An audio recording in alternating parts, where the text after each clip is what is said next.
Selamat malam para pemirsa, ketemu lagi di Hotman Paris Show. Pemirsa, seperti biasa kita pengen tahu nih, banyak orang yang udah juga pastinya mengikuti melalui Instagram cara mendidik ala Hotman Paris yang katanya dari kecil sudah didoktrin semuanya masuk ke jalur hukum. Betul ya Bang? Nah. Tiga-tiganya anaknya semuanya lulusan dari semua fakultas hukum. Saya arahkan anak-anak jadi pengacara. Ya. Karena saya sadar saya tidak bisa meninggalkan pabrik atau perusahaan. Oh. Kalau dia jadi pengacara, saya bisa Ya. didik. Kebetulan istri saya notaris. Ya. Akhirnya tiga-tiganya anak saya berhasil kuliah fakultas hukum di Inggris. Oh, Bahkan yang tiga-tiganya. cewek sampai masuk ke Harvard Law School, sekolahnya Obama, itu dia. Ah, wis. Ini ada sulung nih, lulusan dari Inggris. Ini si Frank di Instagram, di YouTube siapa nih? Oh, Instagram Bang Hotman. Ya. Upload. Jadi cerita tentang apa Frank ini Bang? Frank itu lulusan fakultas hukum dari Inggris. Inggris. Sekarang udah jadi pengacara. Iya. Fritz yang kedua. Yang kedua cewek, itu yang Felicia. Ya. Sekarang dia pernah kuliah hukum di Harvard, kemudian Ya. lulus dari Queen Mary London. Dan sekarang lagi hampir masuk menjadi pengacara, kantor pengacara Inggris cabang Singapura. Nah, Ya. yang terakhir si Fritz. Fritz juga pengacara lulusan dari London juga fakultas hukum. Jadi semua London. Semua London. Oh, semua Ya. London. Oke. Istri notaris. Tapi kemarin ini seperti biasa di diarinya Hotman Paris, kita pengen tahu apa saja kegiatan dari Bang Hotman. Abang kemarin sempat kumpul-kumpul sama menteri, betul ya? Itu ada dua menteri, Ya, satu coba, Bang. Menko Equine Pak Erlangga, Ya. kemudian Menteri Perdagangan Pak Agus, Ya. kemudian ketuanya PKB, ya, ketua partai. Partai. Ya. Ya. Itu nongkrong di daerah SCBD. Di daerah SCBD, Oke. ya olahraga sambil sarapan. Oke. Ya, Dan ada lagi kegiatan dari Bang Hotman dari Hotman Paris yaitu habis rapat sama dirut dari Garuda, betul Bang? ya benar, ya. Rapat masalah hukum dengan direksi Garuda lengkap di bandara. Kenapa mereka akan butuh bantuan lo dari segi hukum? Saya cinta merah putih, saya kan ahli bidang hukum bisnis. Hukum bisnis. Jadi mereka konsultasi hukum. Oh, lagi Ya. berkonsultasi hukum. Ya, direksinya lengkap semuanya. Baik, jadi itu adalah minggu ini apa saja yang dilakukan oleh Hotman Paris dalam diary Hotman Paris. Dan juga ternyata Bang Hotman kemarin ini di minggu ini juga mengenang foto masa lalu bersama dengan sang istri. Gue juga nge-like nih fotonya, tumben banget nih. Biasa kan cecan-cecan yang dia upload. Ini kali ini yang di-upload adalah bersama dengan sang istri berbusana adat Batak. Cerita dulu Bang, ini tahun berapa nih? Ini ada 20 tahun lalu kali, waktu yang masih muda. Jadi itu adalah foto wajah si kakak ya, sang notaris ya. Benar. Jangan berharap lo mau ganti posisi dia. Oke, tadi ada berita yang menghebohkan juga dari daily activity Abang. Kita juga punya berita nih pemirsa. Seperti biasa di Hotman Paris Show, tidak diangkat beritanya kalau tidak viral dan juga tidak sedang hot. Apalagi akhir-akhir ini acara Hotman Paris Show mengangkat berita yang semuanya kayaknya akhir-akhir ini Bang, kita berhubungan dengan masalah hukum ya. Akhir-akhir ini. Nah, ini ada berita ya yang betul-betul tidak kalah heboh terkait penipuan yang diduga. Dugaan dilakukan oleh siapa Bang? Olivia Natania. Ini katanya adalah anak dari penyanyi lawas Nia Daniati. Siapa? Penyanyi lawas Nia Daniati. Wow, udah lama tidak terdengar. Kaca, ya kan? Ini diduga ya. Gelas-gelas kaca. Malam hari ini sudah ada terduga korban penipuan. Baik, ada Agustin, ya. Dan Bapak Karnu. Bapak Karnu. Yang ditemani langsung dengan kuasa hukumnya Bapak Hudi Yanto dan juga Bapak Murtiman. Silakan Bapak-bapak, Ibu-ibu.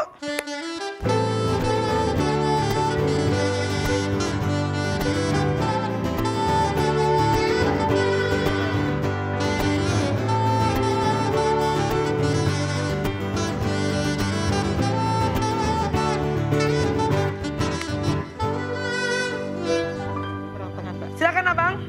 Ibu Agustin, saya dengar ibu pekerjaannya guru. Betul sekali Pak.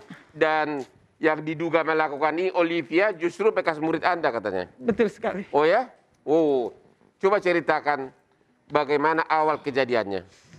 Assalamualaikum warahmatullahi wabarakatuh. Ibu kenapa kok, maaf Ibu, baru pertanyaan pertama dari Bang Hotman sudah nampaknya begitu emosional sampai hampir mau meneteskan air mata. Kenapa Ibu? Ya nggak percaya aja. Oke. Jadi pertama kali dia menghubungi ibu, gimana caranya? Iya, kebetulan Oh, itu adalah murid saya di Ya. salah satu SMA. Ya. Setelah dia lulus kurang lebih tahun 2019, saya sudah lost contact, ya. Ya. Udah tidak pernah kontekan lagi. Kebetulan di tahun 2019 dia menghubungi saya. Ya. Menghubungi saya, menelpon. Bu, apa kabar? Biasalah saya hello karena Ya. memang dulu kedekatan kami amat dekat sekali waktu Ya. selama di sekolah. Akhirnya ketemu kapan? Akhirnya dia menelpon saya, chat saya tanggal 28. Dia say hello, dia bilang, Bu, saya baru pulang dari Singapura gitu kan. Saya bilang, Dari Singapura. Terus dia menawarkan melalui chat, mungkin Pak Odi, Ya, ini, dia tawarkan apa? ini ada chatnya. Oke, Oke, boleh dibaca apa dia? dulu ya. Ya. Bu, mau Baby boleh baca, silakan Baby. Ya. Bu mau nanya, ada yang mau masuk CPNS nggak? Terus Iya. Ibunya jawab, ya. ibunya jawab ada Iya, betul. ada anak ibu yang paling kecil mau ikut tes. Emang Oi bisa bantu? 4 tahun udah Bu masukin orang. Oke, Bayar ya? jadi intinya Olivia ini ya menawarkan anak ibu bisa dimasukkan kerja jadi CPNS dan dia mengaku sudah 4 tahun melakukan itu. Betul sekali, Pak. Dan akhirnya ibu setuju dan ibu bayar berapa? Pada saat itu dia bilang kita tidak mahal, cuma Ya. kurang lebih 30 juta. 30 juta. Oke? Dia bilang gitu, tapi saya katakan ini dijamin 1000% Bu. Saya sudah nolongin ini sudah 4 tahun. Jadi Oke. ini tahun kelima. Jadi saya hanya ingin membantu, saya tidak ambil untung apapun. Ya. Karena saya merasa saya sebagai seorang murid, saya ingin berbakti kepada seorang gurunya. Oke. Itu yang disampaikan kepada saya. Saya adalah salah satu yang alhamdulillah sekarang saya sudah sukses. Mumpung saya punya link, saya ingin membantu. Kata dia seperti itu. Akhirnya ibu kasih uangnya. Ya, uang 30. 30 juta. Terus berkas. Terus kita menyerahkan berkas, kita ada tanda tangan seperti kayak kwitansi. Ini Oh, ada kwitansinya. Dia iya. janjikan masuk di mana CPNS? Pegawai negeri di mana? di Pemda DKI. Pemda DKI 30 juta. Ya. Wow. Oke, akhirnya berapa lama ibu menunggu tidak berhasil atau gimana? Kemudian di tahun 2020 itu juga, ya ini kan tadi 2019 awal, terus karena ada pandemi di 2020. Dan perlu diketahui kita ini adalah bukan yang jalur tes, karena dia menyampaikan ini adalah CPNS prestasi jalur pengganti. Yang dimaksud jalur pengganti itu, saya tanya apa Neng? Ya gini Bu, orang sudah punya SK, ya. Kemudian digantikan karena meninggal karena COVID. Kemudian ada juga yang karena kena narkoba dan sebagainya. Jadi posisi kita hanya menggantikan. Jadi Pintar kita nggak banget pakai ya. tes. Banget ya. Gitu. Oke, Jadi akhirnya kita yang yakin kedua? aja. Akhirnya minta, Bu kalau masih ada keluarga silakan Bu, mumpung saya bisa bantu. Akhirnya saya bawalah keluarga saya. Keluarga saya kurang lebih 16 orang Pak. 16 orang. Anak saya, ponakan saya, sepupu saya, ponakan suami saya. Oke, tiap orang berapa duit? 30 Pak. Dan semua udah dikasih. Oke. Semua sudah. Oke. Terus akhirnya apa terjadi? Akhirnya Karena terus gini kan pandemi berjalan terus kan, sedangkan yang tes murni juga memang kan baru di 2021 Ya. Februari dapat SK. Ya kita juga di 2021 sama diberikan SK. dia mengatakan ada SK. Iya. Waduh. Terus? Kata dia khusus untuk prestasi untuk tes wawancaranya di Gedung Bidakara. Oke, akhirnya? Bahkan kita yakin sekali pada saat kita datang pun ke sana ada di running tag-nya CPNS jalur prestasi. Nah, terus? Terus di sana anak kita dites wawancara. Oleh kemudian siapa? Yang menurut Olivia itu adalah dari pegawai BKN dan BKD. Menurut Olivia, yang ngetes itu adalah dari Panselnas dari BKN dan BKD. Badan Kepegawaian Negara gitu. Dari Panitia Seleksi Nasional namanya Panselnas. Ya. Ada perwakilan dari BKD dan BKN. Dan ternyata belakangan ibu tahu itu semua. Ternyata Jong. Jadi siapa? Itu seorang semua di situ siapa yang interview? Menurut informasi yang saya dapat, yang ada pengakuan dari salah satu yang di situ, dia hanya IO yang dibayar oleh Olivia. Hanya event organizer. Jadi itu semua dibayar ya? bukan dari pemerintah, itu semua palsu. Bukan. Palsu. Oke, yang seolah-olah orang BKN berapa orang yang ngetes? Yang ngetes itu, yang kemudian interview itu ada berapa ternyata orang? palsu. Yang ngetes saya kurang paham karena saya memang tidak boleh masuk. Oh, di Yang boleh luar. masuk cuma peserta. Iya. Karena peserta itu kan harus ngasih hasil PCR-nya Iya, juga. iya, Masuk ke ruangan ditutup. Jadi pakai PCR juga tuh, keluar duit juga. Semua berkasnya itu sama persis dengan CPNS murni. Benar-benar seperti tes normal CPNS. Ada tes narkoba, ada sehat jasmani rohani, ada SKCK, terus ya NPWP semua sama. Oke, akhirnya Ibu tak sadar bahwa benar-benar sudah kecolongan, harapan sudah tidak mungkin. Kapan? Ya, itu akhir-akhir saya ada rekaman ini ya. Ya. Silakan. Nama saya Eki. Saya diminta oleh Mbak Owi untuk menjadi orang bernama Budi yang bekerja di BKD.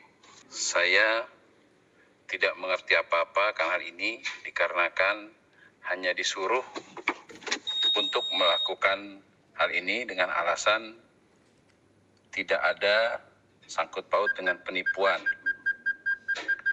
Namun ternyata telah terjadi indikasi penipuan terhadap beberapa rekan yang pada saat itu ada di BKD. Demikian pernyataan saya. Orang ini adalah yang memberikan surat pengantar untuk lapor diri di Dinas Pemadam Kebakaran. Ini Oke, orang. jadi Di seolah-olah BKD. ini adalah petugas dari Ya, pemerintah. Yang namanya Pak Budi. Dia disuruh mengaku Pak Budi, bagian Biro Kepegawaian di... Dan seolah-olah sudah berhasil, Ya. dikasihlah SK, ditempatkan di Dinas Pemadam Kebakaran. Nah, ya, betul. Ini. Nah, terus yang 5 orang ini pergi nggak ke Dinas Pemadam Kebakaran? Ya, Dan sesudah pergi ke sana?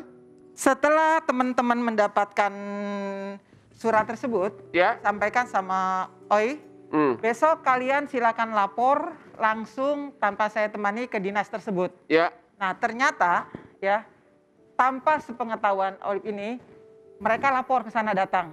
Tetapi setelah Kasubag dari BKD berkoordinasi dengan Kasubag Dinas berkoordinasi dengan Kasubag BKD, Ya. ternyata itu tidak benar. Ternyata itu bohong gitu. Itu bohong, itu Ya. bohong. Oleh karena itu akhirnya teman-teman pulang. Nah, keesokan harinya dia pura-pura memancing.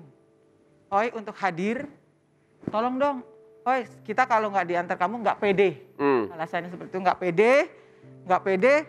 Akhirnya dipancing lah Oi, tapi nggak mau nongol juga. Akhirnya minta bantuan Eki ini untuk menelpon. Ya. Menelpon supaya Oi datang. Nah, hampir maghrib Oi dengan suaminya datang ke BKD Bekasi, gitu Ya. kan? Menjelaskan, dia masih tetap kekeh. Saya akan buktikan besok kita ke BKN.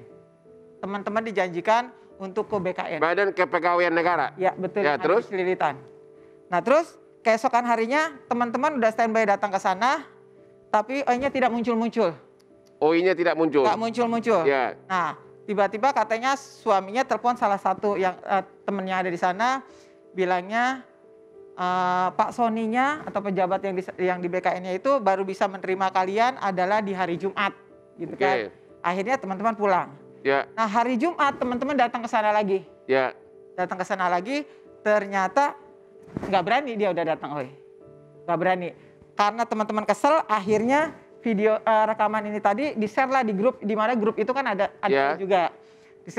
Di-share bahwa ini kita akan bongkar kamu gini semua.